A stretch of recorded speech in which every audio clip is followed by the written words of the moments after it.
Last week దేవుని యొక్క వాక్యంలో మనమందరం కూడా దేవుని యొక్క ఆత్మ చేత నడిపించబడుట ఎలాగా అనే విషయము, అలాగే నడిపించబడినప్పుడు జరిగే విషయాల గురించి కూడా మనము ధ్యానం చేసాం. దేవుని యొక్క ఆత్మ కలిగిన వారి జీవితాల్లో మరి ఎలాంటి ఫలం ఉంటుంది, శరీరానుసారముగా జీవించిన వారి జీవితాల్లో ఎలాంటి పరిస్థితులు ఉంటాయి అనేటువంటి మాటలను మనము ధ్యానం చేసాం. ఆత్మానుసారముగా మనం నడుచుకున్నప్పుడు, ఆత్మ ఫలము మనలోనికి వచ్చినప్పుడు అటు వాటికి విరోధమైన నియమమేది కూడా లేదు అనే విషయాన్ని మనం ధ్యానం చేసుకున్నాం. హల్లెలూయా. ఈరోజు అదే అధ్యాయంలో గలతీ పత్రిక 5వ అధ్యాయము, గలతీ పత్రిక 5వ అధ్యాయము 25-26 వచనాలు చదువుదాం. మనము ఆత్మను అనుసరించి జీవించేవారమైతమా, ఆత్మను అనుసరించి క్రమముగా నడుచుకుందుము. ఒకరినొకరము వివాదమునకు రేపకయు, ఒకరియందు ఒకరము అసూయ పడకయు, వృధాగా అతిశయపడకయు ఉందుము. పౌలు మరి ఈ గలతీ పత్రిక రాయడానికి గల ముఖ్యమైన కారణము, శరీరానుసారమైనటువంటి జీవితము వలన ఏ ప్రయోజనం లేదు, కానీ ఆత్మానుసారమైనటువంటి జీవితం జీవించినప్పుడే క్రైస్తవునికి మేలు అనేటువంటి మాటను కూడా రాస్తాడు. కనుక చాలా విషయాలు రాస్తూ మరి ఇక్కడ ఇంకొక మాట కూడా రాస్తాడు. 5వ అధ్యాయము 6వ వచనంలో ఏముంటుందంటే, యేసుక్రీస్తు నందుండున్న వారికి సున్నతి పొందుట యందు ఏమీ లేదు, పొందకపోటు యందు ఏమీ లేదు, కానీ ప్రేమ వలన కార్యసాధకమగు విశ్వాసమే ప్రయోజనకరమగును. అంటే ఇక్కడ అర్థం ఏంటంటే, అనేకమైన ఆచారములు, సున్నతి అనేది ఒక ఆచారం కనుక అనేకమైన ఆచారములు చేయడం ద్వారా ఏ విధమైన ప్రయోజనము లేదు, కానీ మనము మరి దేవుని యొక్క బిడలముగా ప్రేమ వలన కార్యసాధకమగు విశ్వాసమే ప్రయోజనకరము. కనుక వారు గలతీయులు ఏమయ్యారంటే, విశ్వాసంలో నుంచి నెమ్మదిగా ఏమయ్యారంటే ఆచారబద్ధమైన క్రైస్తవుల్లోనికి వెళ్ళిపోయారు. చాలాసార్లు మనం ఆచారాల్లోనికి వెళ్ళిపోతాం, నెమ్మదిగా కొన్ని తెలియకుండానే ఆచారంలోనికి వెళ్ళిపోతాం. కానీ ఆత్మానుసారమైన జీవితము ప్రతి విధమైన ఆచారము కంటే గొప్ప విషయము అనేటువంటి మాటను మనము ఈ యొక్క గలతీ పత్రికలో చూస్తాము. చూడండి, మరలా 4వ అధ్యాయము 8వ వచనం కూడా చూద్దాము. 8-9 వచనాలు. ఆ కాలమందైతే దేవుణ్ణి ఎరుగని వారే నిజమునకు దేవునికి కాని వారికి దాసులై ఉంటిరి, కానీ ఇప్పుడు మీరు దేవుణ్ణి ఎరిగిన వారు, మరి విశేషముగా దేవుని చేత ఎరుగబడిన వారునై ఉన్నారు కనుక బలహీనమైనవి నిష్ప్రయోజనమునైన మూలపాఠముల తట్టు మరలా తిరుగునేలా, మరలా వాటికి దాసులు ఉండగోరనేలా మీరు దినములను, మాసములను, ఉత్సవ కాలములను, సంవత్సరములను మీ విషయమై నేను పడిన కష్టం వ్యర్థమైపోనేమో అని మిమ్మల్ని గురించి భయపడుచున్నాను. వీళ్ళు మొదటగా ఆత్మానుసారంగా ప్రారంభించారు, కానీ మీకు ఒక వచనం చెప్తుంటే మళ్ళీ ఒక అందులో రెఫరెన్స్ చూపించాల్సి వస్తుంది. 3వ అధ్యాయంలోకి వెళ్ళేసరికి ఏమంటాడంటే, మీరు ఆత్మానుసారంగానే ప్రారంభించారు. మీరు ఎలా ప్రారంభించారు? ఆత్మానుసారంగా ప్రారంభించారు. రక్షణ అనుభవం అనేది ఆత్మానుసారంగా ప్రారంభించిందే, కానీ ఇప్పుడు ఏమైపోయారంటే శరీరానుసారంగా మారిపోయారు అంటాడు. చూడండి, 3వ అధ్యాయము నేను చదువుతాను. 3వ అధ్యాయము 3వ వచనం చూడండి. మీరెంత అవివేకులైతిరా, మొదట ఆత్మానుసారముగా ఆరంభించి ఇప్పుడు శరీరానుసారముగా పరిపూర్ణులవుతురా. అంటే మొదట ఆధ్యాత్మికంగానే ప్రారంభించారు, కానీ ఇప్పుడు ఏమైపోయారంటే చివరికి నెమ్మదిగా మళ్ళీ ఏమైపోయారంట, ఈ దినం మంచిది, ఆ దినం మంచిది కాదు, శనివారం మంచిది కాదు, సోమవారం మంచిది కాదు, మంగళవారం మంచిది కాదు, శుక్రవారం మంచిది, బుధవారం మంచిది, ఇలాంటి ఆచారాల్లోనికి వెళ్ళిపోయారు. ఈ నెల వేరు, ఆ నెల వేరు, ఇది ఆషాఢం, తర్వాత ఏంటి శ్రావణం, తర్వాత ఏంటి ఇంకా నాకు తెలియదు, కొన్ని రెండే తెలుసు. ఇలాగా అనేకమైన ఆచారాల్లోనికి క్రైస్తవులు కూడా వెళ్ళిపోయారు. నెమ్మదిగా వీటి వెనకాతలు ఏంటి ప్రాబ్లం పాస్టర్ గారు, అది చేస్తే తప్పే ఉంది అనుకోవచ్చు. అన్నిటి వెనకాల, ఆ విశ్వాసాల వెనకాతల ఒక ఈవిల్ స్పిరిట్ ఉంటుంది. ఒక దురాత్మలను అనుసరించి వాటిని ఆచరిస్తారు. ఎప్పుడైతే మనము వాటిని ఆచరిస్తూ ఉంటామో నెమ్మదిగా ఆ దురాత్మలు మళ్ళీ ఏం చేస్తాయి తెలుసా, ఒకసారి మనం విడిపించబడ్డామో మరలా వాటి దగ్గరికి వెళ్తే ఏం చేస్తాయి తెలుసా, భలేగా వచ్చావు రారా అని పట్టుకుంటాయి అన్నమాట. చిన్న చిన్న విషయాలే, దినములు, మాసములు, ఉత్సవ కాలములు, ఇవన్నీ కూడా మీరు సంవత్సరములను ఆచరిస్తున్నారు. మీ విషయమే నేను పడిన కష్టము వ్యర్థమైపోతుందేమో అని మిమ్మల్ని గురించి నేను భయపడుతున్నాను. మీ గురించి చాలా కష్టపడ్డాను. మీరు రక్షణ పొందాలని, మీరు దేవునిలో ఉండాలని, దేవుని రాజ్యంలోనికి వెళ్ళాలని చాలా కష్టపడ్డాను. ఇప్పుడు మిమ్మల్ని గురించి పడిన కష్టం అంతా కూడా వ్యర్థమయ్యేటట్టు ఉంది అని బాధపడుతున్నాడు. కనుక చాలాసార్లు క్రైస్తవులంగా మనము ఈ విధమైన ఆచారంలోకి వెళ్ళిపోకూడదు. క్రైస్తవ జీవితము ఆత్మానుసారంగా ప్రారంభించి ఆత్మానుసారంగానే ముగించాలి. కనుక ఇప్పుడు ఇక్కడ అంటున్నాడు 25వ వచనంలో 5వ అధ్యాయము, మనము ఆత్మను అనుసరించి జీవించే వారమైతమా, ఆత్మను అనుసరించి క్రమంగా నడుచుకుందాము. క్రైస్తవ జీవితము ఎప్పుడైతే మనము ఆత్మానుసారంగా నడుస్తామో, ఆత్మానుసారంగా ప్రారంభించి ఆత్మానుసారముగా క్రమముగా నడుచుకుంటాము. మన జీవితాల్లోనికి ఏమొస్తుందంటే క్రమం వస్తుంది. ఆత్మానుసారంగా జీవించేవారు ఇంగ్లీష్ బైబిల్ అలా లేదు. నేను చాలా వర్షన్లో చూశాను. తెలుగు బైబిల్లో బ్యూటిఫుల్గా రాశాడు. ఆత్మానుసారంగా నడిచిన వారిలోనికి ఏమొస్తుంది, క్రమం వస్తుంది. అది మనకు క్రమం అనేది చిన్నపిల్లలకు చూడండి, చాలాసార్లు క్రమం చెప్తాం. ఇలా ఉండాలి, అలా ఉండాలి, తెల్లవారు లేవాలి, బ్రష్ చేసుకోవాలి, బ్రష్ చేసుకోకుండా ఏమీ తినకూడదు. ఇవన్నీ కూడా ఏం చేస్తాం, చిన్నప్పటి నుంచి కూడా వాళ్ళకి క్రమము నేర్పిస్తాం. ఒక్కోసారి సడన్గా టిఫిన్ రెడీ చేసేసరికి పిల్లలు ఏం చేస్తారు, రెడీ తినిపోతారు. రే బ్రష్ చేసుకున్నావా అంటే చేసుకోలేదు అని అప్పుడు వెళ్తారు చిన్నపిల్లలు వాళ్ళు. కానీ పెద్ద అయ్యే కొద్దీ వాళ్ళకి ఏమవుతుంది, ఆ క్రమము అలవాటు అయిపోద్ది. అలాగే ఆధ్యాత్మిక జీవితంలో ఆత్మీయంగా ఉన్నవారు కూడా క్రమము వాళ్ళకి అలవాటు అవ్వాలి. క్రమము అనేది దేవుని ఆత్మను అనుసరించే వారందరికీ కూడా క్రమముగా నడుచుకుంటారట. హల్లెలూయా. కనుక ప్రతిదీ కూడా పౌలు కొరింథీయులకు కూడా చెప్తూ ఏమంటాడంటే 15 అధ్యాయం చివరి వచనం, 15 కాదు 14 అధ్యాయం చివరికి వచ్చేసరికి అన్నీ కూడా క్రమముగా మర్యాదగా మీరు చేయాలి అంటాడు. ఎలా చేయాలి, అన్నీ కూడా క్రమముగా మర్యాదగా మీరు చేయాలి. ద స్పిరిచువల్ డిసిప్లిన్ అనేది ప్రతి ఒక్కరికి కూడా అలవాటు అవ్వాలి, ఆత్మానుసారముగా జీవిస్తున్న వారికి. చూస్తారా మాట 14వ అధ్యాయము మొదటి, కాబట్టి నా సహోదరులారా,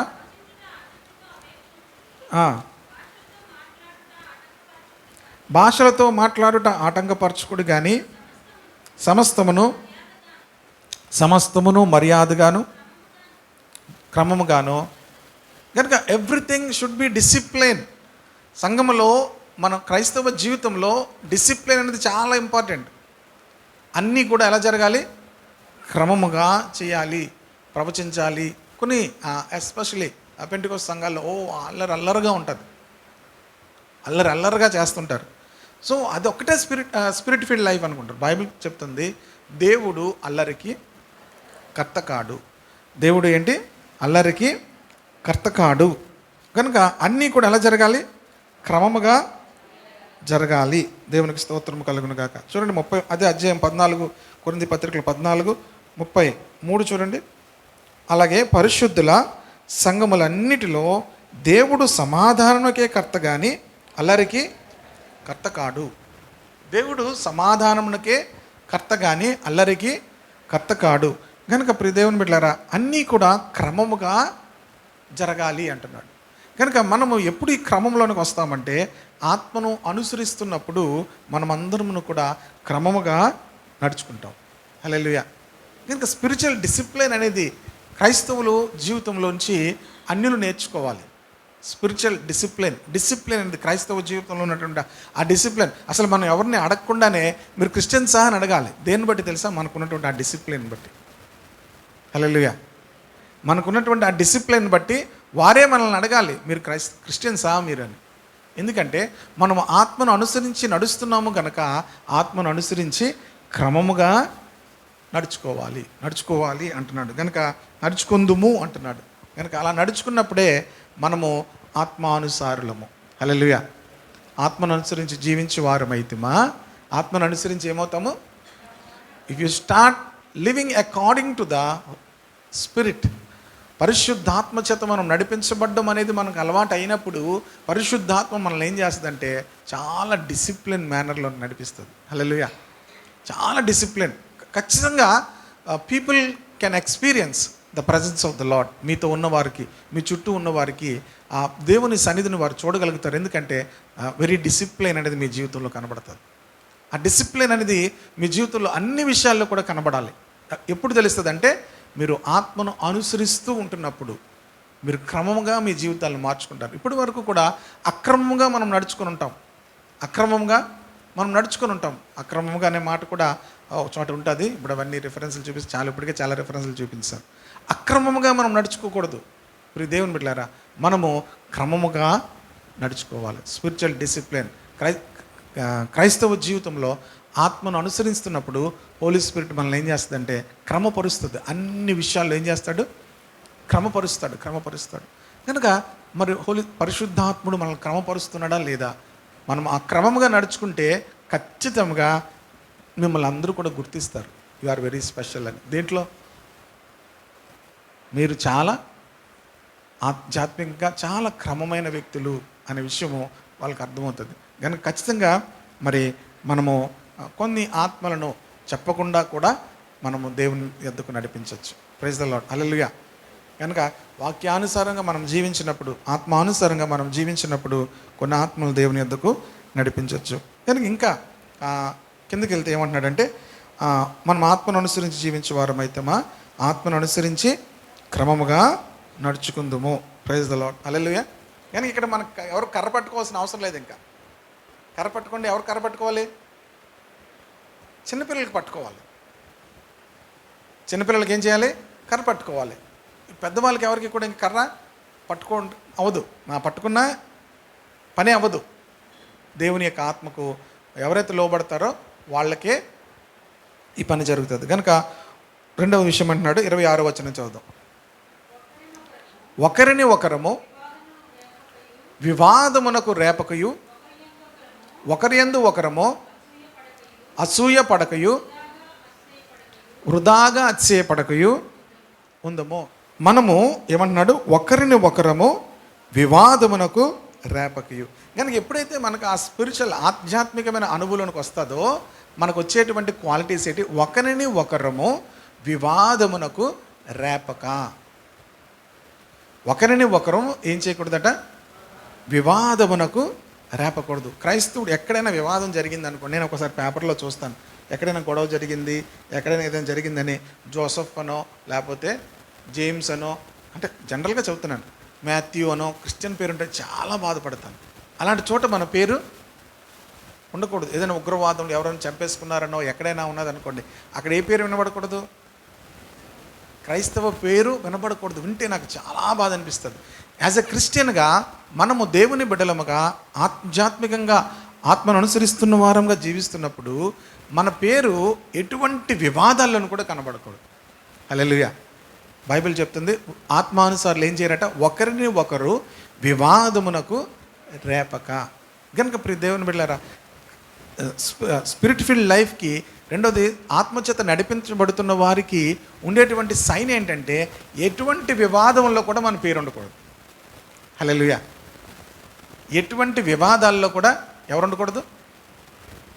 బోర్డు జరుగుతాయి, అందులో ఎవరి పేరు ఉండకూడదు? సపోజ్ ఒకళ్ళు మీరు వెళ్ళినా, నువ్వు వెళ్ళి నీకు సంబంధం లేదులే అనాలి. మీరు వెళ్ళిపోండి, మీకు ఇలాంటి వాటిల్లో మీరు ఉండరు, మీరు కనబడరు. ప్రియ దేవుని బిడ్డలారా, మన యొక్క పేరు ఏ వివాదములో కూడా ఉండకూడదు. Praise the Lord. ఆధ్యాత్మికంగా ఆత్మానుసారులుగా ఉండవలసిన లక్షణం ఏంటంటే ఏ వివాదములో కూడా మన పేరు ఉండకూడదు. ఒకరిని ఒకరు వివాదమునకు. వివాదం అంటే ఏంటి? వివాదం అంటే దురాత్మ కాదు, గొడవలు. ఏ గొడవలో కూడా మన పేరు ఉండకూడదు. Praise the Lord. హల్లెలూయా. ఏ గొడవలో కూడా మన పేరు ఉండకూడదు. వివాదముల గురించి సామెతల గ్రంథంలో చాలా రాశాడు. ఒకటి ఏంటంటే అది ఎంత బలమైనవి అంటే వివాదములు నగరానికి అడ్డగడియలు లాంటివట. నగరానికి తలుపులకు ఉండే అడ్డగడియలు లాంటివట. అది ఇప్పుడు అది వివరించడానికి సమయం చాలదు, కానీ అది చాలా అంటే ఆ మామూలుగా ఎంత పెద్ద పెద్ద ఏమంటారు దాన్ని, ప్రాకారాలు ఉంటాయి. దానికి ఎంతంత తలుపులు ఉంటాయంటే చాలా పెద్ద తలుపులు ఉంటాయి. అప్పట్లో ఆ నగరాలకి ఏం చేస్తారు, ఒక నగరానికి చాలా పెద్ద గోడలు ఉంటాయి. ఆ గోడలకు చాలా పెద్ద తలుపు. ఎందుకు మీకు అంత అర్థం కూడా ఎందుకు, ఇప్పుడు గోపాలపట్నం మీరు స్కూల్ దగ్గరికి వెళ్ళారు అనుకోండి, ఆ స్కూల్ మీద ఎప్పుడైనా వెళ్తే చూడండి, పెద్ద తలుపు ఉంటుంది, చాలా పెద్ద తలుపు ఉంటుంది, గేట్ ఉంటుంది అనమాట.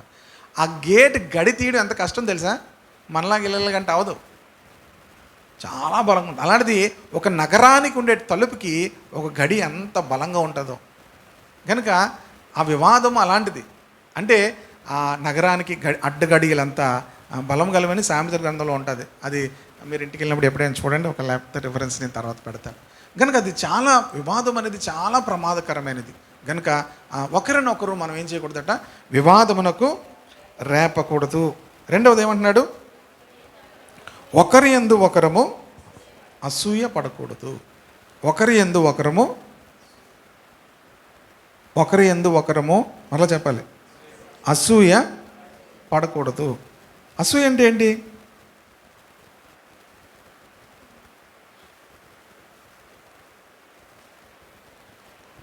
అసూయ అంటే ఏంటి అందరూ చెప్పాలి.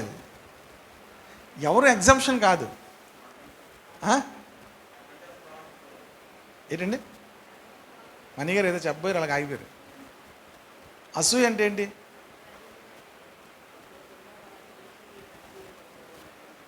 ఒకరినొకరు చూసి అసూయ పడకూడదు. అమ్మా ఎవరు ఏమైనా ఉంటే సహించలేకపోవడం. సరే, కొన్ని అంటే జనరల్గా మనకు ఉండేవి ఏంటంటే ఇవన్నీ కూడా ఒక వస్తువులను బట్టి, ఇళ్ళని బట్టి, ఇవన్నీ కూడా ఒకరిని చూసి ఒకరికి ఏమవుతుంది, ఇది ఎవరు ఎగ్జామ్షన్ కాదు. సార్ మీకు లేదా అంటే అందరికీ ఉంటుంది, నాకు ఉంటుంది. కానీ అది పాపం అని తెలిసినప్పుడు దాన్ని తీసేసుకోవాలి. అది అసూయ లేకుండా మనుషులు ఎవరు ఉండరు. అర్థమవుతుందా? హేబేలును కయీను ఎందుకు చెప్పాడు? దేవుడు అతన్ని ప్రేమించాడు, దేవుడు అతన్ని మెచ్చుకున్నాడు కనుక అతని మీద అసూయపడి చంపేశాడు. అసూయ లేకుండా ఏ మనిషి ఉన్నాడంటే వాడు ఒక పెద్ద అబద్ధం అన్నమాట. సార్ నాకు ఎప్పుడు ఉండదండి అసూయ అంటే, అలాగన్నోళ్ళకి ఇంకా ఎక్కువ ఉంటుంది. ఎందుకంటే ప్రతి ఒక్కరు కాదు, దానిని ఆత్మ సంబంధమైన వారు జయించగలుగుతారు. హల్లెలూయా. మనకంటే అధికముగా ఎవరైనా ఉన్నా, మనకంటే అధికముగా ఎక్కువ ఎవరికైనా ఏమైనా ఉన్నా, మనం అసూయ పడకుండా ఉండగలిగినప్పుడే ఆత్మానుసారులు. హల్లెలూయా. మనకంటే ఎక్కువగా ఏమున్నా కూడా, ఇవన్నీ జనరల్గా మనకంటే ఎక్కువ సడన్గా ఇప్పుడు నెక్స్ట్ బ్యాచ్ ఉంది, ఇప్పుడు అందరికి జాబ్లు వచ్చాయి, కొంతమందికి నెక్స్ట్ బ్యాచ్లకి ఎవరికో జాబ్ వచ్చింది. ఎంతండి జీతం? 2,50,000.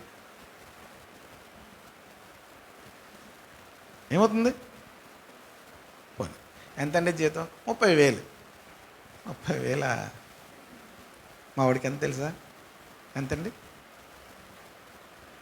ఇవన్నీ ఏంటి? స్పిరిట్ఫుల్ పీపుల్ అసలు ఇవి కనబడకూడదు. అసలు జీతం అడగడమే పెద్ద తప్పు. అది అసలు మీ జీతం ఎంత అడగడంలోనే మనకి ఎంత ఒక పెద్ద భయంకరమైనటువంటి ఆ స్పిరిట్ అన్నమాట. అది అర్థమవుతుందా? సో జీతం ఎంత అని అడగడమే. ఇవన్నీ మనకి లేకుండా ఉండవు, అందరికి ఉంటాయి. దీన్ని ఏం చేయాలి? బైబిల్ చెప్తుంది, ఆత్మచేత శారీరక క్రియలు ఏం చేయాలి? చంపాలి. ఎవరిని చంపేస్తారు మీరు? మనల్ని మనమే చంపుకోవాలి. Praise the Lord. హల్లెలూయా. ఎవరిని చంపుకోవాలి? మనల్ని మనమే. నేను మిమ్మల్ని చంపాను అనుకో, నేను హత్య చేస్తాను. అర్థమవుతుందా? మిమ్మల్ని మీరే ఏం చేసుకోవాలి? శారీరక క్రియలు చంపుకోవాలి. పేక పిసుకూడదు. పేక పిసుకుంటే ఆత్మహత్య అవుతుంది. శారీరక క్రియలు చంపుకోవాలి. దేవునికి స్తోత్రం. దేంతో చంపాలి? ఆత్మచేత చంపాలి. ఆత్మచేత. నేను రక్షించబడిన తర్వాత ఒక తప్పు చేశాను, ఏదో పొరపాటు చేశాను. చేసిన తర్వాత నేను ఏం చేశాను తెలుసా? నాకు కోపం వచ్చి నన్ను నేనే లెంపగా కొట్టుకున్నాను, పడేయాలని. అంటే అలాంటి చేయకూడదు అని నన్ను నేనేం చేశాను? It won't work. నువ్వు లెంపగా కొట్టుకున్నది పోదు. ఆత్మచేత ఏం చేయాలి? శారీరక క్రియలను చంపాలని బైబిల్ చెప్తుంది. రోమాపత్రిక 8:13. శరీరానుసారంగా మనం జీవిస్తే చావవలసిన వారమై ఉంటాము, కానీ ఆత్మచేత శారీరక క్రియలను ఏం చేయాలట? చంపవలను అని ఉంటుంది. ఓకేనా? సో ఇంకా కనుక ఆత్మానుసారంలో ఏం కనబడకూడదు? అసూయ అనేది కనబడకూడదు. ఏమైనా పర్లేదు, దేవునికి స్తోత్రం, హల్లెలూయా. ఏమైనా ఎవరికి ఎంత దేవుడు బ్లెస్ చేసినా ఏం చేయాలి? అసలు విషయం ఎందుకు అలాగ వస్తుంది తెలుసా? మన జీవితంలో ఉన్న బ్లెస్సింగ్స్ మనం చూడకపోతేనే అలాగవుతుంది. హల్లెలూయా. దేవుడు మనల్ని బ్లెస్ చేశాడు. దేవుడు ఆల్రెడీ మనల్ని ఏం చేశాడు? బ్లెస్ చేశాడు. మొన్న ఎవరో నాకు చెప్తున్నారనమాట, ఇలాగా కొంతమంది ఇలా మాట్లాడుకుంటారండి, ఇలాగా అవుతారండి అని చెప్తున్నప్పుడు, ఎందుకు అలాగ అవుతారంటే వారి జీవితంలో ఆల్రెడీ దేవుడు ఇచ్చిన బ్లెస్సింగ్స్ వారు చూడరు.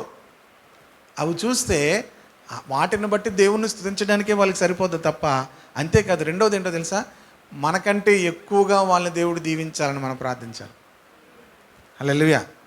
మనకంటే ఎక్కువగా దేవుడు వారిని ఏం చేయాలి? దీవించాలి. నీకు ఎన్ని మార్కులు వచ్చాయి? 473 79.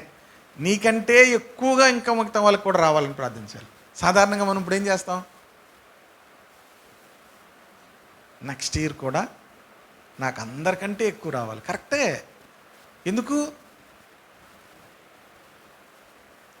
నీకంటే ఎక్కువగా ఇతరులకు కూడా రావాలని ప్రార్థించాలి. హల్లెలూయా. ఒకవేళ ఎవరికైనా ఎక్కువ వచ్చాయని అన్నారనుకోండి, అప్పుడు ఏం చేయాలి? ఇంకా సంతోషించాలి. That is the spirit filled life.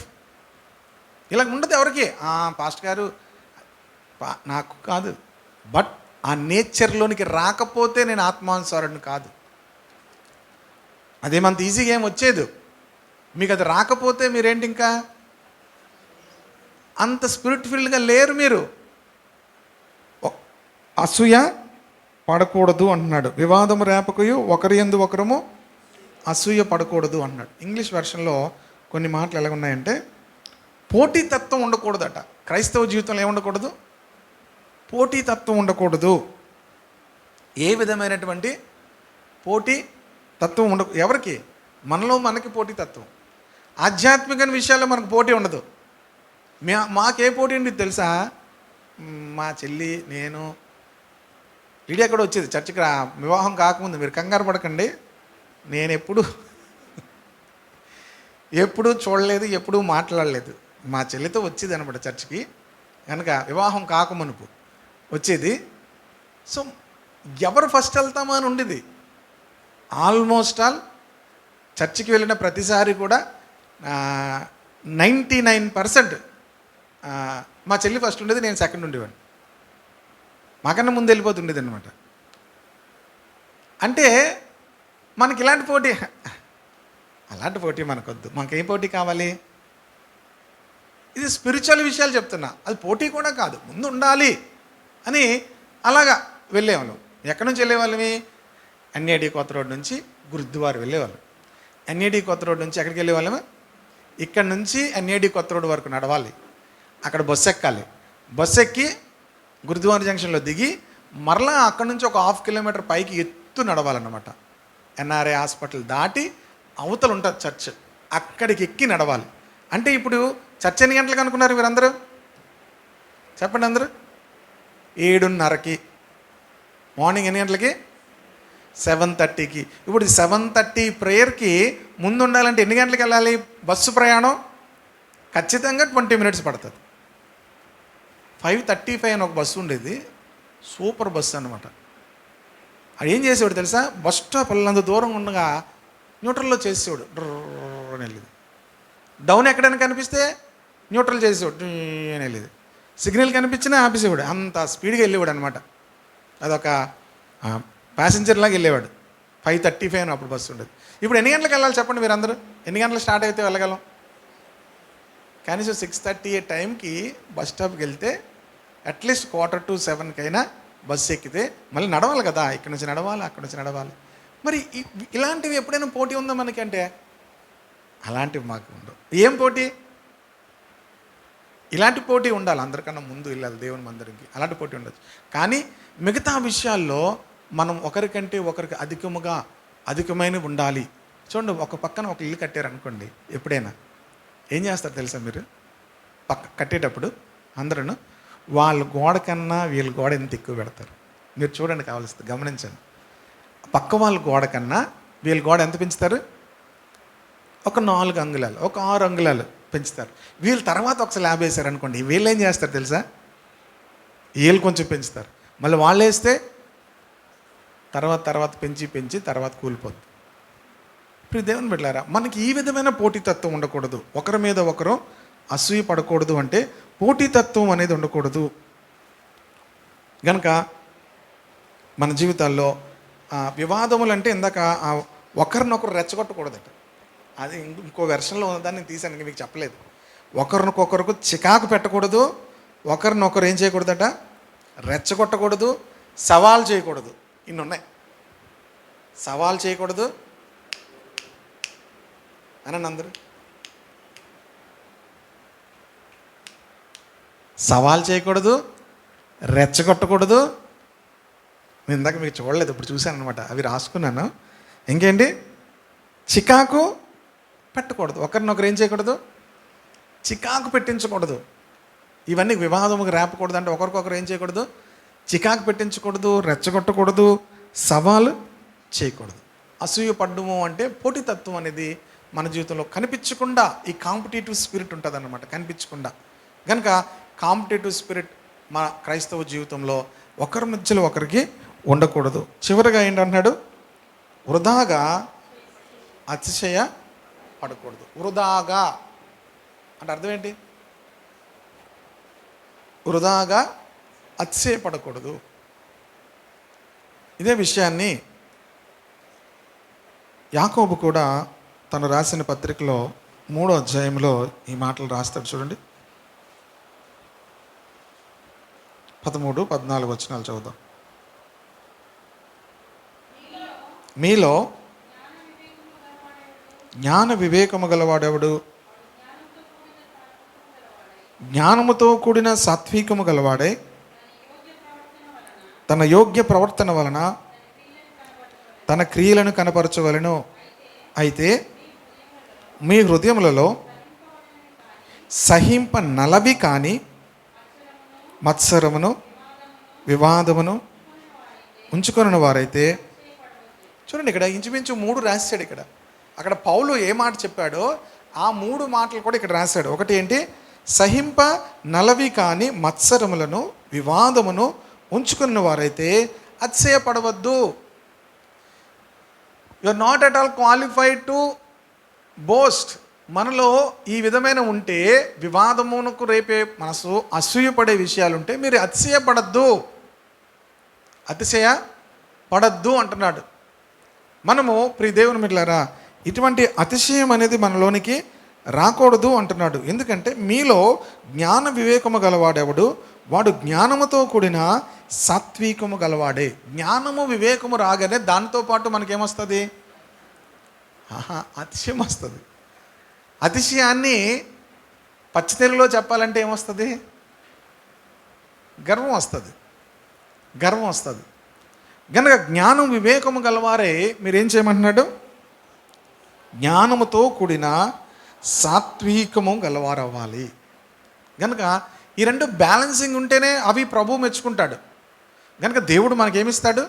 జ్ఞానంనిస్తాడు. దేవుడు మనకేమిస్తాడు? వివేకమునిస్తాడు. దేవునిలో ఉంటున్న కొద్దీ, దేవునిలో ఎదుగుతున్న కొద్దీ దేవుడు మనకు జ్ఞానమునిస్తాడు, దేవుడు మనకు వివేకమునిస్తాడు. దాంతోపాటు సాతానుడు ఏం చేస్తాడు తెలుసా? వీటిని గర్వం ఇస్తాడు. ఇక అది ఎవరికి పనిచేయదన్నమాట. ఓ పక్కేమున్నాయి, మంచి జ్ఞానం ఉంది, ఓ పక్కేముంది వివేకం ఉంది, కానీ ఇంకో పక్కేం వచ్చింది, ఇక పనిచేయదు. దేవునికి అదేం చేయదు, దేవుని గణపరచడానికి పనిచేయదు, దేవుని మహింపరచడానికి పనిచేయదు, దేవుని సన్నిధిలో ఉండడానికి కూడా పనిచేయదు. బైబిల్ చెప్తుంది, డాంబికులు నీ సన్నిధిలో నిలవలేరు, డాంబికులు నీ సన్నిధిలో నిలవలేరు. కనుక దేని గురించి మనకు అతిశయం వచ్చినా మనము దేవుని సన్నిధిలో నిలబడడానికి అసలు అర్హత మనకు ఉండదు. కనుక ఏమంటున్నాడంటే, జ్ఞాన వివేకములు మనకు వచ్చిన తరువాత ఏమవ్వాలంటే జ్ఞానముతో కూడిన సాత్వికము రావాలి. ఏమవ్వాలి? సాత్వికము రావాలి. సాత్వికము గలవాడే తన యోగ్య ప్రవర్తన వలన తన క్రియలను కనపరచవలను. తన యోగ్య ప్రవర్తన వలన ఏం కనపరచాలట? తన క్రియలను కనపరచాలి. కనుక ప్రతి క్రైస్తవుడు కూడా వారి జీవితంలో అటువంటి క్రియలు కనపరచాలి. మనము ఆ క్రియలు మన జీవితం నుంచి కనబడాలి. ఎంత జ్ఞానం ఉన్నా, ఎంత వివేకం ఉన్నా, ఎంత మరి సమృద్ధి ఉన్నా, ఎంత ఉన్నత స్థితికి వెళ్ళినా మనము సాత్వికము గలవారమై ఉండాలి. సాత్వికముతో మన క్రియలను ఏం చేయాలి? కనపరచాలి. ప్రైజ్ ద లార్డ్, హల్లెలూయా. సాత్వికముతో మన క్రియలను ఏం చేయాలి? కనపరచాలి. ప్రియ దేవుని బిడ్డలారా, దేవుడు మనల్ని ఏం చేస్తాడంటే క్రమముగా అభివృద్ధి పరచడం ప్రారంభిస్తాడు. ఆమేన్, హల్లెలూయా. మిమ్మల్ని అదైతే మన ఎవరు అనుకున్నారు, పాస్టర్ గారు ఒక అబ్బాయి ఏదో అడుగుతున్నాడు అనమాట. ఎవరితో మాట్లాడుతున్నా గుర్తులేదు, రాజ్ కుమార్తో మాట్లాడినా లేకపోతే ఎవరితో మాట్లాడినా గుర్తులేదు, చాలా డిస్కషన్లో లేడీ మా ఇంట్లో మాట్లాడుకున్నాం. సైకిల్ వేసుకొని వచ్చేవారండి, ఇప్పుడు దేని మీద వస్తున్నారు? అఫ్కోర్స్ నేను సైకిల్ ఎప్పుడు తొక్కలేదండి, పరిచయకు వచ్చిన దగ్గర నుంచి. పరిచయం రాకముందే నాకు 90స్లోనే నాకు ఓన్గా బైక్ ఉండేది. 90స్లోనే నేను కాలేజ్కి ఇంటర్మీడియట్కి బైక్లో వెళ్ళేవాడిని. తెలుసా మీకు? ఇంటర్మీడియట్కి కంగారు ఎక్కిపోయారు పిల్లలందరూ కూడా, ఒక్కడే బైక్లో వెళ్ళేవాడిని. కంగారు ఎక్కిపోయారు అందరూ వీళ్ళు చూసి. సరే ఇప్పుడు అవన్నీ కాదు, ఎందుకు చెప్తానంటే సైకిల్ మీద వచ్చారు. ఇప్పుడు ఏం వాడేసుకుంటున్నారు? కారు వాడుకుంటున్నారు. నేను అన్నాను, అప్పుడు నన్ను ఎవరు అడిగారని ప్రశ్న. ఇప్పుడు వాళ్ళ జీవితంలో దేవుడు ఎంత స్థితిలో ఇచ్చాడు, వాళ్ళు గతంలో ఎలాగుండేవారు, చర్చికి రాకముందు లేకపోతే దేవునిలో ఉండకముందు, ఒక్కొక్కరు ఇంటి అద్దెలు ఎంత, ఒక్కొక్కరు ఏ ఇంట్లో ఉండేవాళ్ళము, ఒక్కొక్కరు ఎక్కడ ఉండేవాళ్ళము, ఏ స్కూల్కి వెళ్ళేవారు పిల్లలు, ఎలా వెళ్ళేవారు, ఇవన్నీ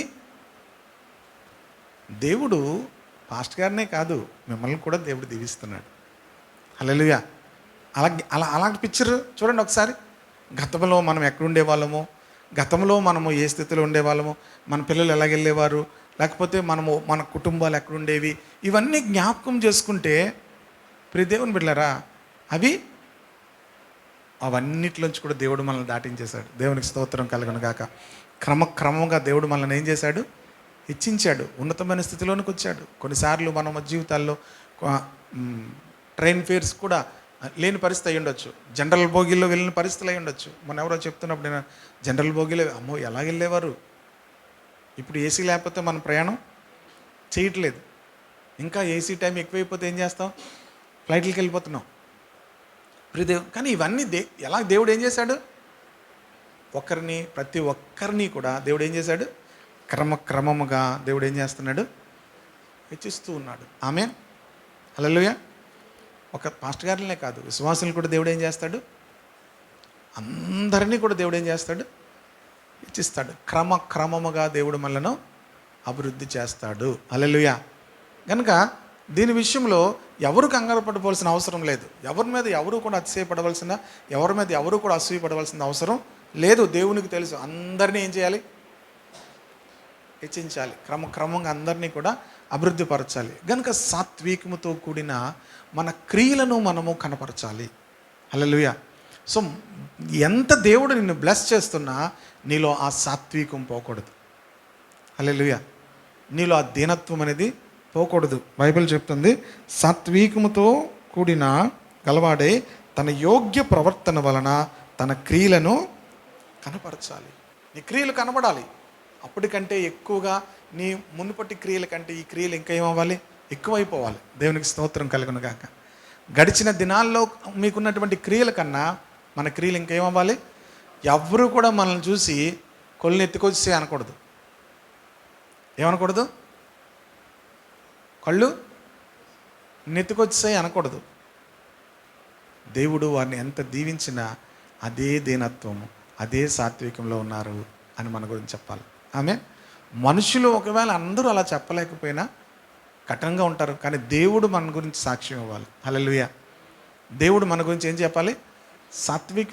సాత్వికుడు అని మన గురించి సాక్ష్యం చెప్పాలి. దేవుడు ఎంత మనల్ని హెచ్చించినా, ఎంత మనల్ని ఆశీర్వదించినా, ఎంత గొప్ప స్థితిలోనికి తీసుకెళ్ళినా, మన ద్వారా ఎంత గొప్ప కార్యాలు చేసినా మనం ఏం చెప్పాలో తెలుసా? దేవుని కృప, దేవుని దయ. కనుక సాత్వికము గలవారమై మన యోగ్య ప్రవర్తన వలన మన క్రియలను అందరూ చూడాలి. దేవునికి స్తోత్రం కలుగునుగా. నేను అదేది కాదు, నా హృదయం చూడంటే ఎవరైనా చూడగలరా? చెప్పండి మీ హృదయాన్ని ఎవరైనా. చూడగలరు ఎవరైనా? ఎవ్వరూ చూడలేరు. ఏం చూస్తారు? మీ క్రియలే చూస్తారు. Praise the Lord. యాకోబు ఎందుకు క్రియలనే మాట అన్నాడంటే, క్రియలు లేకుండా మనం విశ్వాసులు మనం చెప్పుకోవడానికి కూడా వీలు లేదంటాడు. క్రియలు లేకుండా మన విశ్వాసమును మనం చూపించలేము. చూపించండి మీ విశ్వాసం అంటే ఎలా చూపిస్తారు? క్రియలు ఉన్నప్పుడే మీ విశ్వాసము కనిపిస్తుంది. కనుక క్రియలు లేని విశ్వాసము నిష్ప్రయోజనము, క్రియలు లేని విశ్వాసము మృతము, క్రియలు లేని విశ్వాసము 3 మాటలు చెప్తాడు అక్కడ. క్రియలు లేని విశ్వాసము మృతం అయిపోతుంది, క్రియలు లేనటువంటి విశ్వాసము తర్వాత నిష్ఫలమైనది. చివరికి వచ్చేసరికి ప్రాణం లేని శరీరం ఎలాగో క్రియలు లేని విశ్వాసం కూడా మృతము. కనుక మన అందరి జీవితాల్లోనూ కూడా క్రియలు కలిగినప్పుడు మన విశ్వాసము పరిపూర్ణతలోనికి వెళ్తాడు. హల్లెలూయా. కనుక మనకి ఎంత దేవుడు చాలా జ్ఞానం ఇస్తాడు. చిన్నప్పటి నుంచి దేవుల్లో ఉన్న వాళ్ళకి ఇంకా జ్ఞానం ఇస్తాడు. హల్లెలూయా. చిన్నప్పటి నుంచి వీళ్ళ పిల్లలు చర్చిల్లో ఉంటున్నారు కదా, చిన్నప్పటి నుంచి దేవుని వాక్యం అంటున్నారు. వీళ్ళకి చాలా జ్ఞానం ఇచ్చిస్తాడు దేవుడు. ఎందుకు? పడుకున్నా చర్చిల్లోకి వచ్చి పడుకుని పోతున్నారు వీళ్ళు. నిజమే, అది బ్లెస్సింగ్. మీకు తెలియదు. పడుకున్నా చర్చిలో మేము ఒక పాస్టర్ గారి ఇంట్లో పడుకునేవాళ్ళం. ఆయన లేరు, ఇప్పుడు చనిపోయారు. అప్పట్లో ఇక్కడ కింద ఒక చర్చ్ ఎలీషా పాస్టర్ గారు ఉండు. మేము అక్కడికి వెళ్ళి పడుకునేవాళ్ళం. ఆయన 4 గంటలు లేపి చూడండి, ఒక హార్మోనియం పట్టుకొని వచ్చి తెల్లవారక ముందే అనేవాడు. ఆయన మంచి కంఠంతో పట్టుకొని మాకు చలి చలి ఎందుకు అనుకున్నారు? మేము పడుకోవడమే 12 దాకా కుచ్చుకి కిచ్చుకి కచ్చుకి కచ్చుకు అనుకొని మాట్లాడుకొని పడుకొని జరిగిన తెల్లా గొప్పగా చిరాకు వచ్చేది. ఈయన ఒకటరు బాబు హార్మోనియం పట్టుకుని వచ్చేస్తాడు అనుకునేవారు. కానీ లేచేవాళ్ళు కొని బుర్రంతా చలి అన్నమాట. కమలపాకలు కదా అప్పుడు. ఆ కమలపాకల్లో చలి చలి వచ్చేస్తుంటే బుర్రలా కప్పుకొని అలా కూర్చునేవారు ప్రార్థనలో. ఇవన్నీ తర్వాత గొప్ప జ్ఞానం దేవుడు ఇచ్చేస్తాడు. హల్లెలూయా. పిల్లలకు కూడా చక్కగా వీళ్ళు వచ్చి ఇలా కూర్చుంటారా, వాళ్ళు దేవుని సన్నిధిలో ఉంటుంటే దేవుడు గొప్ప జ్ఞానం ఇచ్చేస్తాడు వాళ్ళకి. హల్లెలూయా. ఆ ఆశీర్వాదం వాళ్ళకి, ఆ పిల్లలకు ఆ జ్ఞానం. ఇంకా ఆ పనులు చేస్తున్నారు వీళ్ళు. ఇంకొకరికి ఒక చిన్న చిన్న పనులు అప్పక అసలు దేవుని పనులు ఉంటే ఇంకెంత జ్ఞానం వచ్చేస్తుందో. Praise the lord. మీరు జాగ్రత్తగా చూసుకోవాలి. వాళ్ళ జ్ఞానం వచ్చిన తర్వాత ఇలాగ అంటున్నారు అనుకోండి, నాకు ఈ కవర్ లేదు, ఈ షర్ట్ ఇలాగ అంటుంటారు, చూసుకోవాలి. అలా అంటున్నప్పుడు మీరు వెంటనే జాగ్రత్త పడాలి. బాయ్ కాలు ఎగరేస్తాడండి ఇలా చెప్పేస్తుంటారు కొంతమంది తల్లిదండ్రులు. మా వాడు చూసారు ఎలా కాలు ఎగరేసాడు, వీళ్ళు కూడా ఎగరేస్తుంటారు ఆడవాళ్ళు అమ్మలు. పిల్లల్ని చూసి వీళ్ళు కాలర్ ఎగరేస్తారు. ఒరే నాన్న కాలర్ ఎగరేయకూడదు, కాలర్ ఎగరేస్తే అది చాలా ప్రమాదం, దేవునికి అసహ్యమైనది అది. నెవర్ నెవర్ నెవర్ అది ఎప్పుడు చేయకూడదని మనం వెంటనే వెనకాతలుండి ఏం చెప్పాలి? కాలర్ ఎగరకూడదు, సాత్వికము గలవారమై ఉండాలి. హల్లెలూయా. సాత్వికము గలవారమై ఉండాలని మనం వారికి నేర్పిస్తున్నప్పుడు ఏమవుద్దంటే తరువాత వారికి ఏమి ఇవ్వబడిద్దో అవన్నీ స్థిరపడతాయి. ఆమె గర్వం ఏం చేస్తుందంటే మనలను నాశనానికి నడిపిస్తుంది. కనుక గర్వంలోనికి వెళ్ళామంటే తర్వాత నాశనంలోనికి వెళ్తాం. వినయం ఏమవుతుందంటే మనల్ని ఘనతలోనికి తీసుకొని వెళ్తుంది. హల్లెలూయా. వినయం ఏం చేస్తుంది? ఘనతలోనికి నడిపిస్తుంది. కనుక ప్రియ దేవుని బిడ్డలారా, మనము సాత్వికము గలవారమై ఏం చేయాలట? యోగ్యమైన ప్రవర్తనతో మన క్రియలను కనపరచాలి. So everyone will observe. ఖచ్చితంగా దేవుడు వారిని ఎంత ఉన్నత స్థితిలోకి తీసుకువెళ్ళినా చాలా దీనులుగా ఉన్నారు, చాలా సాత్వికులుగా ఉన్నారు అని మనం మంచి సాక్ష్యం పొందాలి. హల్లెలూయా. కనుక వృధాగా అతిశయపడద్దు అంటున్నాడు. అతిశయం ఏంటి? వృధా. దానివల్ల నీకేం ఉపయోగం లేదు. చాలామంది దగ్గరికి వెళ్తే అలా డప్పు కొడుతూనే ఉంటారు.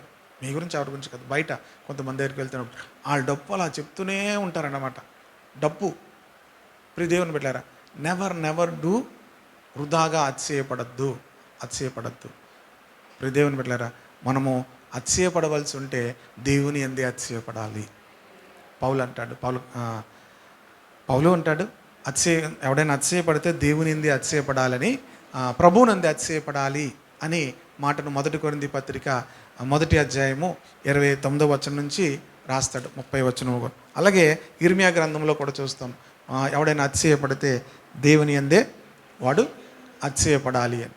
కనుక మనము దేవునిలోనే అతిశయపడాలి తప్ప మనకు కలిగి ఉన్నటువంటి దేనిని బట్టి కూడా అతిశయపడకూడదు. Praise the Lord. హల్లెలూయా. ఎందుకు అతిశయపడకూడదు అంటే అవన్నీ ఎవరిచ్చారు మనకి?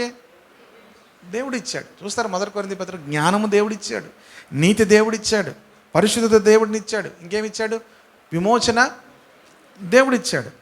ఉందా అలాగా 1 కొరింథీ పత్రికలో 1వ అధ్యాయము 30వ వచనం చూడండి. పోనీ 30 కానీ 29 కానీ. అతిశయించువాడు 31 అతిశయించువాడు ప్రభువునందే అతిశయింపవలను అని రాయబడినది నెరవేరునట్లు దేవుని మూలముగా ఆయన మనకు జ్ఞానమును, నీతియు, పరిశుద్ధతయు, విమోచనమును ఆయను. హల్లెలూయా. అతిశయించువాడు ప్రభువునందే అతిశయించినట్లు దేవుడే మనకు జ్ఞానం ఇచ్చాడు. నువ్వెంత జ్ఞానం, నేను చాలా తెలివైన తెలుసా? ఎవరిచ్చారు నీకు? అది నీకు అతిశయం ఏమైంది? అందరూ తెలివైనలేనా? ఇప్పుడు చెప్పండి. తెలివైన వాళ్ళమే, కానీ ఎవరిచ్చారు? అది. అందరూ జ్ఞానవంతులనా? చాలా జ్ఞానం కలిగిన వారు. నేను చాలా జ్ఞానవంతుడండి. ఎవరిచ్చారు జ్ఞానం? అతిశయం ఏమైపోయింది? ఎవరో ఇచ్చారు నాకు. అతిశయం ఏమైపోయింది? ప్రభునందు అతిశయం. నేను చాలా నీతిమంతురాలను. ఎవరిచ్చారు నీతి? దేవుడిచ్చాడు. పరిశుద్ధత, నేను చాలా పరిశుద్ధుడను. ఎవరిచ్చారు పరిశుద్ధత? నేను కాదు చెప్తుంది, పౌలు అంటున్నాడు. అతిశయించువాడు ప్రభువునందే అతిశయించవలనని వ్రాయబడిన నెరవేరినట్లు దేవుని మూలముగా ఆయన మనకు జ్ఞానమును, నీతియు, పరిశుద్ధతయు, విమోచన ఆయను. మనం విమోచింపబడ్డాం, మనం రక్షించబడ్డాం. ఎలాగా? దేవుడిచ్చాడు నీకు ఆ రక్షణ. అతిశయము ఏమైంది? లేదు. Praise the Lord. హల్లెలూయా. పౌలు రోమాపత్రికలో కూడా చెప్తాడు, అతిశయ కారణము కొట్టివేయబడింది అంటాడు. అతిశయ కారణం ఏమైంది? కొట్టివేయబడింది. There is no boasting. క్రైస్తవ జీవితంలో ఏముండకూడదు? అతిశయం ఉండకూడదు. చూపించినది కూడా అతిశయ కారణము కొట్టివేయబడింది అంటాడు. ఆ లాస్ట్ మాట చూసి మనం ముగించుకుందాం.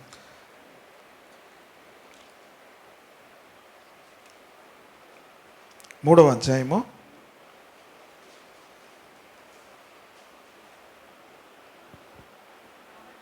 27వ వచనం సిస్టర్ గారు. 27వ వచనం. కాబట్టి అతిశయ కారణం ఎక్కడా? అందరూ చదువుదాం ఈ మాట. అతిశయ కారణం ఎక్కడా? అది అందరూ చెప్దాం. అది కొట్టివేయబడెను. ఏది కొట్టివేయబడింది? అతిశయము. ఇక మనం ఎవరూ కూడా దేనిని బట్టి అతిశయించకూడదు. అతిశయ కారణం ఏమైపోయిందట? కొట్టివేయబడింది. నా జీతం ఎంత, నా చదువు ఎంత, నా మార్కులు ఎంత అంటే ప్రస్తుతం కనబడిందని చెప్పేస్తున్నాను అనుకోవద్దు. ఇవి రాకూడదని చెప్తున్నా. ఇవి ప్రమాదం. రెడ్ సిగ్నల్ వస్తుంది అన్నమాట. ఆ వస్తున్నా ఏంటి? Red signal. కారులో వెళ్తున్నప్పుడు రెడ్ సిగ్నల్ వచ్చిందా? ఎందుకు ఇవి ఉన్నాయా? మిక్సర్లో రెడ్ వస్తుంది అన్నమాట. రెడ్ వచ్చిందంటే సౌండ్ డేంజర్. ఈ బాక్సులో కనుక అసలు రెడ్ వచ్చిందంటే డేంజర్. రెడ్. అతిశయం వచ్చిందంటే అర్థం ఏంటి? డేంజర్. కనుక రాకూడదు. జీతము, చదువు, మార్కులు, ఇంకా ఏమున్నా కూడా అతిశయ కారణము చెప్పాలి అందరూ. కొంచెం గట్టిగా చెప్పండి. వచ్చిన వాళ్ళు అతిశయ కారణం కొట్టివేయబడింది అనుకో, పరిశుద్ధాత్మ నీలో నుంచి ప్రవాహం వలె ప్రవహిస్తుంది. ప్రవాహం వలె నీలో ప్రవహిస్తుంది. అతిశయం ఉన్న చోట పరిశుద్ధాత్ముడు ప్రవహించలేడు. అతిశయం ఉన్న చోట పరిశుద్ధాత్మ దుఃఖం కలుగుతుంది. నీతి, పరిశుద్ధత, జ్ఞానము, విమోచన కూడా దేవుడిచ్చినవే. జ్ఞానము, ఈరోజు నువ్వు జ్ఞానముతో ఇవన్నీ ఇంత స్థితిలోకి వచ్చావు. దేవుడిచ్చింది. నీతి దేవుడిచ్చాడు, పరిశుద్ధత దేవుడిచ్చాడు, విమోచన, రక్షణ దేవుడిచ్చాడు. ఇక అతిశయ కారణం ఎక్కడుంది? కొట్టివేయబడింది. అందుకే పౌలు అన్నాడు అతిశయ కారణము కొట్టివేయబడింది. మనలోంచి ఏమవ్వాలి? అతిశయ కారణము కొట్టివేయబడాలి. నా అతిశయము నీవే పాడేస్తాం, కానీ అది మన జీవితంలోనికి రావాలి. నా అతిశయము నీవే, నా ఆనందము నీవే. నిజమే, నా ఆనందం ఏమంటున్నాడు? బోల్డ్ ఉంటే మనకు ఆనందం. నా బంగారం, నా కొండ, మన ఆనందాలు బోల్డ్ ఉంటాయి. నా అతిశయము నీవే,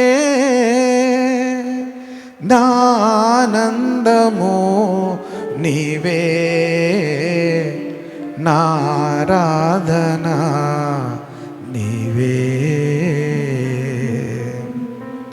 జ్యోతిర్మయుడా నా ప్రాణప్రియుడా, స్తుతి మహిమలు నీకే.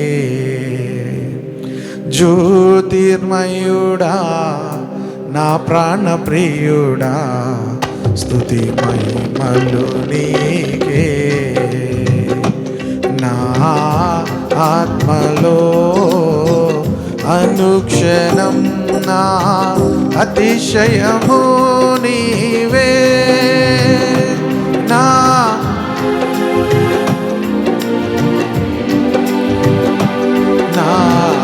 ఆరాధన నీవే, నా అతిశయము నీవే.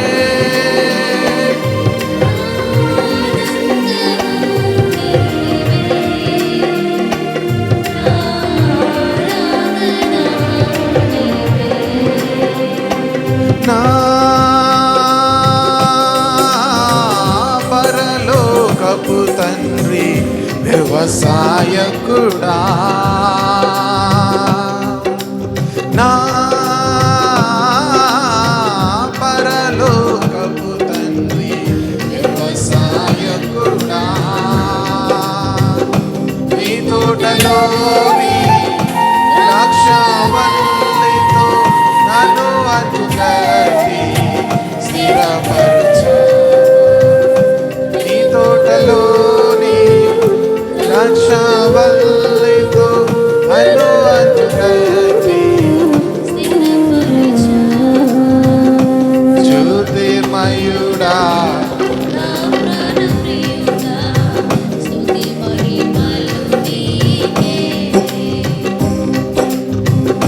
జ్యోతిర్మయుడా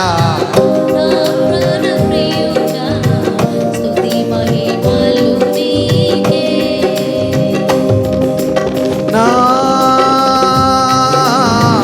పరలోకపు తండ్రి నా మంచి కుమ్మరి, నా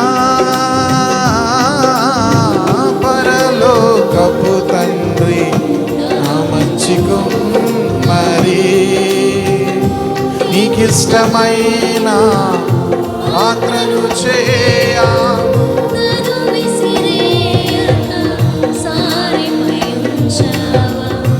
నీకిష్టమైన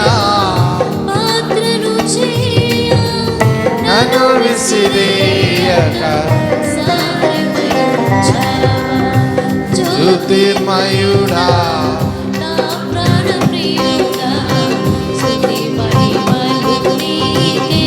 థ్యాంక్ యూ లార్డ్. జ్యోతిర్మయుడా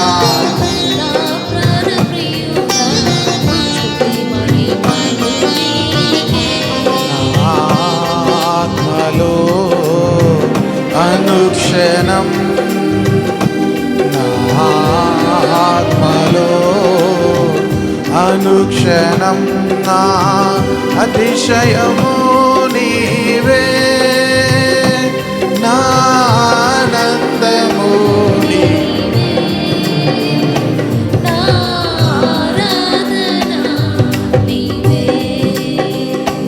నా అతిశయము నీవే, నా ఆనందము నీవే.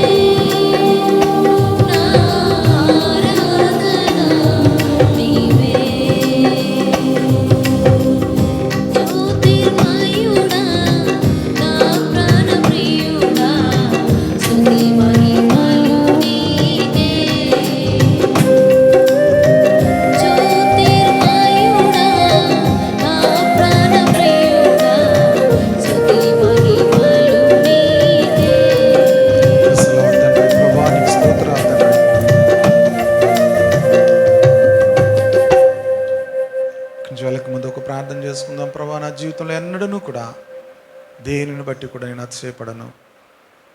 నేను ఈ స్థితిలో ఉండడానికి జ్ఞానం అయితే ఆ జ్ఞానము నీవు నాకు ఇచ్చావు, నీతి అయితే ఆ నీతి నీవు నాకు ఇచ్చావు, పరిశుద్ధత అయితే పరిశుద్ధత నీవు నాకు ఇచ్చావు, రక్షణ నీవు నాకు ఇచ్చావు, విమోచన నీవు నాకు ఇచ్చిందే ప్రభా. అన్నీ దేవుడు మనకిచ్చినవే.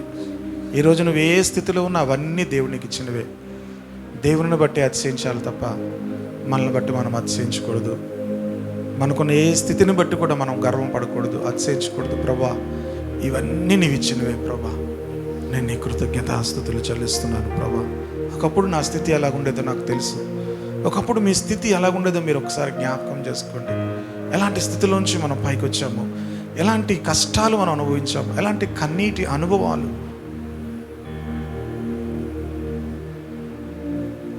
ఆ స్థితిని జ్ఞాపకం చేసుకున్నప్పుడు ప్రభువుకు కృతజ్ఞత కలిగిన వారమై ఉంటాము. ప్రభువా, ఇందాక ఉషా గారు ప్రార్థన చేస్తున్నారు. ప్రభా, మేమైతే కంఫర్ట్గానే అన్ని స్థితుల్లో ఉన్నాము ఎండలకు, కానీ ఎంతోమంది ఎండలకు రేకుల ఇంట్లో ఉంటున్నవారు, ఎండల్లో పనిచేస్తున్నవారు, ఎంతో భయంకరమైనటువంటి పరిస్థితులు ఉన్నవారు ఉన్నారు. మనం కూడా ఒక దినాన్ని ఎంతో భయంకరమైన స్థితిలో ఉన్నాం. ఈరోజు ఎంతో చల్లని స్థితిని దేవుడు మనకి ఇచ్చాడు. ప్రభువుని స్తుతించాలే తప్ప దేనిని బట్టి మనం అతిశయపడకూడదు. ప్రభా, మమ్మల్ని క్షమించండి. అనేక సార్లు మేము అతిశయపడ్డాము, నీ ఆత్మను దుఃఖపరిచాము ప్రభా. అనేక సార్లు మేము వివాదములు నాయనా తండ్రి, అనేక సార్లు తండ్రి ప్రభా మేము ఇతరులకు చిరాకు పుట్టించాం తండ్రి. అనేక సార్లు నాయనా తండ్రి ప్రభా వివాదములు సృష్టించాము. నాయనా క్షమించు నాయనా తండ్రి, క్షమించు దేవా తండ్రి. వాక్యం చెప్తుంది, దేవుని ఆత్మానుసారులు ఎన్నడూ కూడా ఇతరులను రెచ్చగొట్టేవారుగా ఉండకూడదు, ఇతరులను వివాదములకు రేపేవారుగా ఉండకూడదు, చిరాకు పెట్టేవారుగా ఉండకూడదు. ఇవన్నీ మన జీవితంలో ఉన్నాయి. మమ్మల్ని క్షమించు దేవా, క్షమించు క్షమించు క్షమించు. అసూయలను బట్టి క్షమించు. పోటీతత్వం, ఒకరి మీద ఒకరికి పోటీతత్వం, ఆ కాంపిటేటివ్ స్పిరిట్ క్షమించు ప్రభా. ఒకరి జీతాలు, ఒకరి స్థితి, ఒకరి యోగ్యతలను బట్టి పోటీ. వారికంటే నేను ఎక్కువగానే ఉన్నాను, వారికంటే నేనేం తక్కువ కాను, వారందరికంటే నేను ఎక్కువ స్థితిలో ఉన్నాను. దేవుడు నీకు ఇచ్చినది, దాన్ని బట్టి దేవుని స్తుతించాలి, కానీ నీవు అసూయపడ్డానికి కాదు. ఆత్మానుసారముగా మనం ఆత్మను అనుసరించి జీవించే వారమైతే మా ఆత్మను అనుసరించి క్రమముగా నడుచుకుందాము. ద గ్రేటెస్ట్ డిసిప్లైన్ పరిశుద్ధాత్మ దేవుడు మన హృదయంలో కలిగించినప్పుడే మనం పరిశుద్ధాత్మకు దుఃఖము పట్టకుండా, దేవునికి నామానికి అవమానం కలగకుండా మనము ప్రభును సంతోషపెట్టే వారంగా ఉంటాము. తండ్రి, ఈ శుక్రవారం ప్రభా, గడిచిన వారం కూడా ఆత్మ సంబంధమైన అనుభవాల గురించి మాట్లాడుకున్నాము. ఈ వారము కూడా తండ్రి ఆత్మ అనుసారమైన జీవితము అది క్రమముగా ఉంటుంది నాయన, అది క్రమముగా ఉంటుంది.